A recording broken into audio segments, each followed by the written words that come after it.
Assalamualaikum warahmatullahi wabarakatuh. Perkenalkan, nama saya Risti Awalia.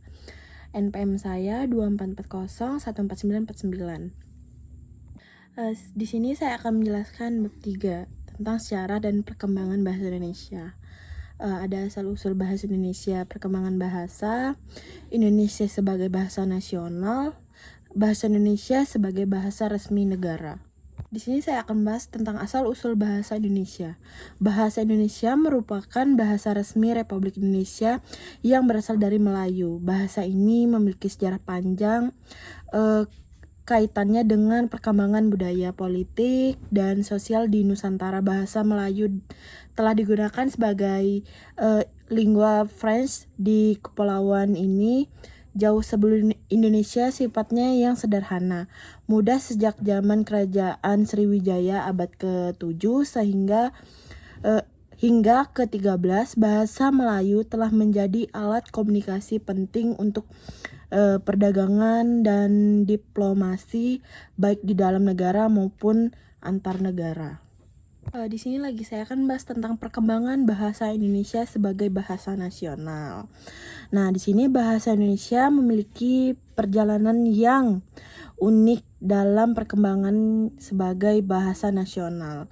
Mulai dari akar sejarahnya sebagai bahasa Melayu hingga pengakuan sebagai simbol mempersatukan bangsa. Perjalanan ini diawali oleh sebagai dinamika sejarah politik dan budaya yang membentuk identitas bangsa Indonesia. Bahasa Indonesia pertama kali diresmikan sebagai bahasa nasional pada Sumpah Pemuda tanggal 28 Oktober 1928. Nah, ketika para pemuda Indonesia mendeklarasikan satu tanah air, satu bangsa dan satu bahasa Indonesia. Keputusan ini menegaskan peran strategis bahasa Indonesia dalam perjuangan kemerdekaan dan membangun identitas nasional di tengah keberagaman suku budaya dan bahasa Nusantara pada masa kolonial Belanda. Bahasa Melayu yang menjadi dasar bahasa Indonesia sudah digunakan secara luas sebagai lingua franca baik di bidang perdagangan maupun komunikasi antar daerah. Lanjut, saya akan menjelaskan tentang pembakuan dan modernisasi bahasa Indonesia. Nah, ada per daerah pasca kemerdekaan, pemerintah Indonesia melalui lembaga resmi seperti Badan Bahasa terus berupa membakukan tata bahasa, ejaan, dan istilah-istilah baru dalam bahasa Indonesia. Salah satu tonggak penting dalam pembakuan bahasa adalah Kongres Bahasa Indonesia yang pertama kali diadakan pada tahun 1938 dan terus berlanjut hingga kini.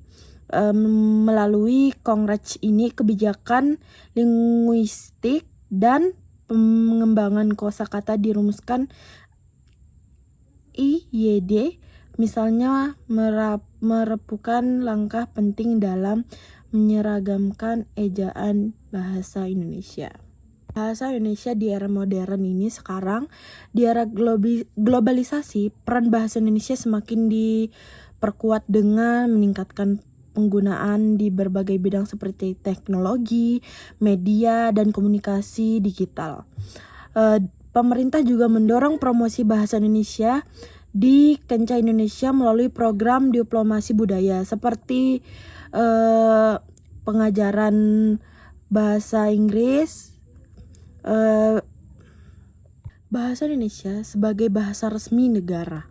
Bahasa Indonesia ditetapkan sebagai bahasa resmi negara dalam pasal 36 Undang-Undang 1945 yang menyatakan bahwa bahasa negara ialah bahasa Indonesia. Menetapkan ini menegaskan peran penting bahasa Indonesia sebagai alat komunikasi resmi seluruh aspek kehidupan berbangsa dan bernegara.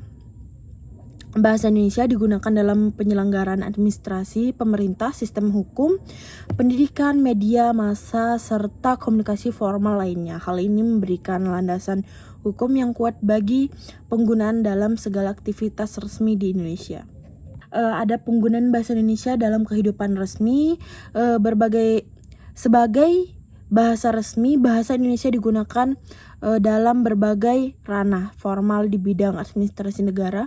Semua dokumen resmi seperti undang-undang, peraturan pemerintah, keputusan presiden, dan dokumen hukum lainnya untuk menciptakan keseragaman dan mencegah kesalahpahaman dalam komunikasi resmi.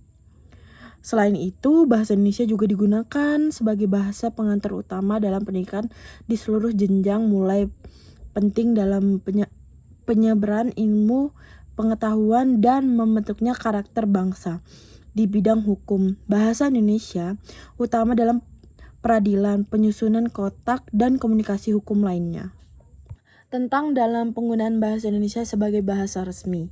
Meskipun memiliki status resmi, bahasa Indonesia menghadapi beberapa rintangan, terutama di era globalisasi. Pengaruh asing, terutama bahasa Inggris, semakin terasa di berbagai sektor seperti pendidikan tinggi, teknologi, dan dunia adaptasi yang memadai, sehingga munculnya kekhawatiran akan terkikinya penggunaan bahasa Indonesia dalam ranah formal. Untuk mengatasi tantangan ini, pemerintah melalui Badan Bahasa terus melakukan pembakuan dan pengayaan kosakata bahasa Indonesia, termasuk menerbitkan pedoman resmi seperti ejaan yang disempurnakan EYD dan Kemudian Besar Bahasa Indonesia KBBI. Selain itu, program Bahasa Indonesia bagi penutur asing BIPA diperkenalkan untuk mempromosikan bahasa Indonesia di internasional. Terima kasih, itu saja yang dapat saya sampaikan. Wassalamualaikum warahmatullahi wabarakatuh.